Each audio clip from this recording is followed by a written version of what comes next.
Welcome back to Junkman's Adventures. I'm the Junkman, and I have a very special video about a very special bike that's near and dear to my heart. This is a one-owner, all-original, unrestored 1968 Kawasaki A7SS. This video, I'm going to do a little cleaning up. You're going to get to see that. There's a few parts I need to replace, mostly rubber parts, because I got a very big, important show that I'm taking this to that you're going to see later in the video. And I want it to look its best, so we're going to go through all that in this video, and I'm going to take a little bit of time to tell a little bit of history, a little bit of the significance to me about this bike. So join me as we get this all cleaned up. Start off showing what we're starting with. This bike is all complete, all original. It's just dirty, needs some shining up, needs a few parts replaced, mostly rubber stuff, because after 50 some years the rubber breaks down. But really, I wanted to start out with why this bike is so special to me. It may not have a lot of monetary value, however these bikes are becoming increasingly more rare and desirable, but it has a lot of sentimental value. As a matter of fact, I might not even be here if it wasn't for this bike, and let me explain. My dad would technically buy this bike used. The very first owner would hit a stop sign shortly after he bought the bike, and it scared him, so he took it back to the dealership. That's why there's a little bit of damage on the headlight bucket and the headlight bucket mount. After a few years of riding the bike, he would eventually meet my mom, and this is the bike that he showed up at her house and picked her up for the very first time, and I guess you'd say the rest is kind of history, as now they've been married for going on 58 years. Now, if it isn't painfully obvious, this is a bit of a tribute to my dad. He taught me everything I know. Well, maybe not everything, but he taught me how to think and be curious. He taught me how to take something apart and put it back together, and I just built on that. Now that we got the bike all cleaned up, let's get on to replacing a few parts and shining up that chrome as we go over a little bit of history on this bike. To sort of understand this bike, there needs to be a little bit of context. In the early days of Japanese motorcycles, they were small displacement, sipped fuel, but didn't have a lot of performance.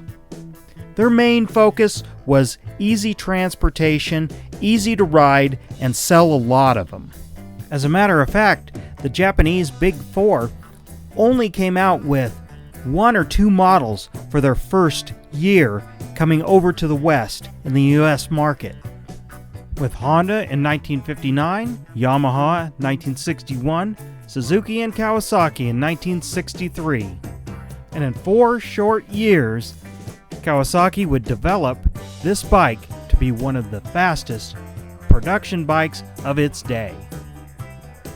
Kawasaki Avenger featured a 2-stroke twin rotary valve engine, which means it has 2 carburetors mounted low on the side of the engine, and the intake is fed through a intake valve that spins around at crankshaft speed, so you can have asymmetrical intake and exhaust timing compared to a typical piston port or piston reed type engine. Now let's talk a little bit about performance. Now you have to put things a little bit in perspective when talking about these specs, because they're a little underwhelming by today's standard. But in 1968, this would have been incredible power to weight ratios.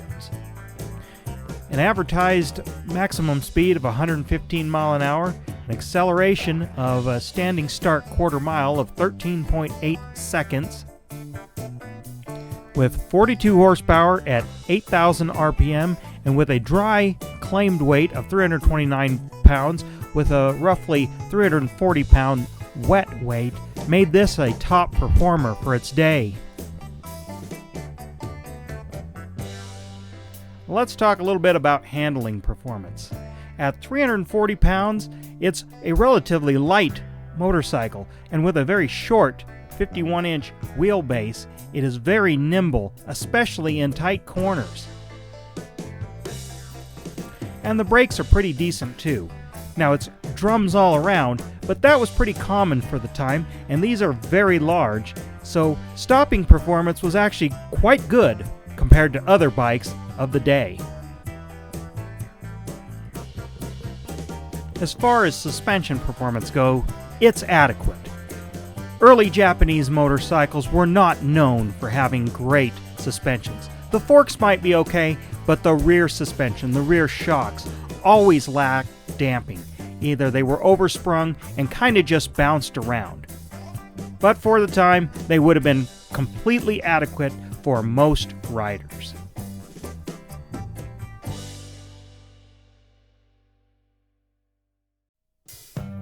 Now, if you've been following along with the restoration and cleaning, you'll see I'm using a few different products here. And specifically on the chrome, I am using a chrome polish, applying with a microfiber cloth, and then removing with a terry cloth towel. On the heavier oxidized parts of the chrome, I'm using a little bit of steel wool. Now there's different grades of steel wool. I'm using somewhere in a medium, but I do a little bit of testing at first to make sure it's not too aggressive, because certain types of chrome you can kind of scratch it or grind the oxidation in it. So you want to use the finest you can, but still gets the job done. And there's a lot of chrome on this bike.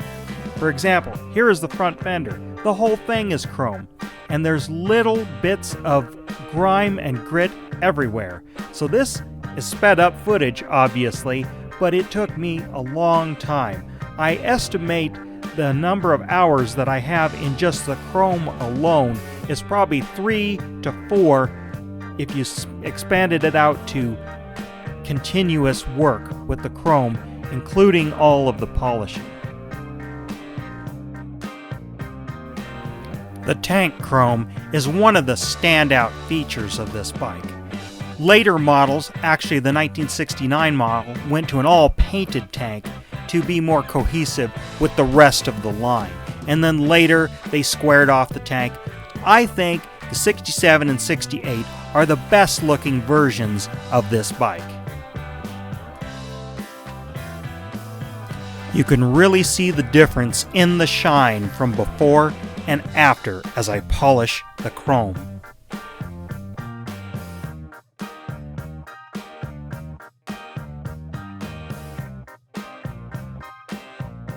Now I thought I'd show replacing some of the rubber parts, specifically the carburetor caps here.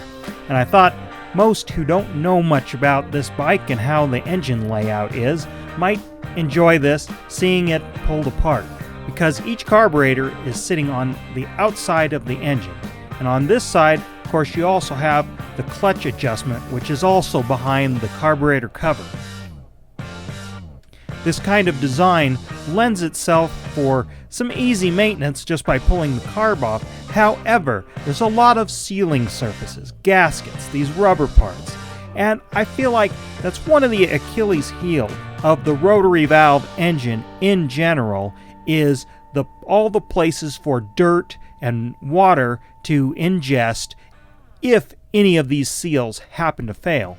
In this case, as you can see, the rubber part that we're going to replace, it's cracked, and as a temporary fix, when I was riding it back in high school, was wrapping electrical tape around the cables that went in there, so if I happen to get caught in the rain or just general dust, wouldn't get in to the intake tract. With this rotary valve design, I often wonder if that is why a lot of the other manufacturers, specifically Yamaha and Suzuki, abandoned their rotary valve two-strokes.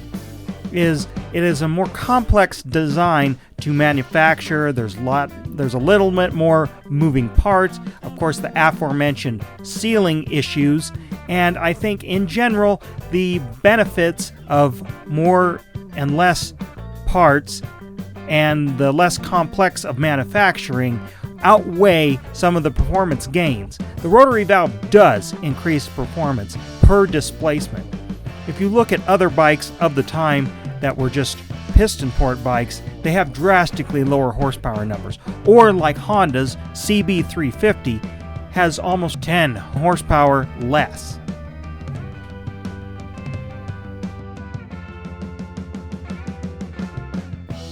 Now some may wonder about replacement parts. And the good thing for Kawasaki's is a lot of parts cross between a lot of different models and a lot of different model years. However, cosmetic parts can be 1 year only type of parts. So some things are easy to find and others aren't. Like these rubber parts are relatively easy to find because this top cap actually is used on a bunch of different single cylinder models, but this lower cap is unique to this bike and the smaller 250cc version, the Samurai, but is not used on any other single cylinder bikes. So there are reproductions out there, thank goodness, but if you're going to be restoring these, you better check out where you're going to get your parts before you really dive in or before you decide if you're going to restore a bike like this, because that goes for about most any bikes, as parts availability can be challenging. As I finish putting back the carburetor on this one, I'd like to hear about your experiences. Leave them in the comments below. I'd like to hear what kind of bikes you have, or if you've had a bike like this, or bikes similar, or their competition from Yamaha, Suzuki, Honda, and what you thought of those compared to this bike. I'd also like you to become a channel member and get subscribed and like this video, share it around. It helps me with the algorithm, it helps me make more videos like this, and it helps me get to the big reveal.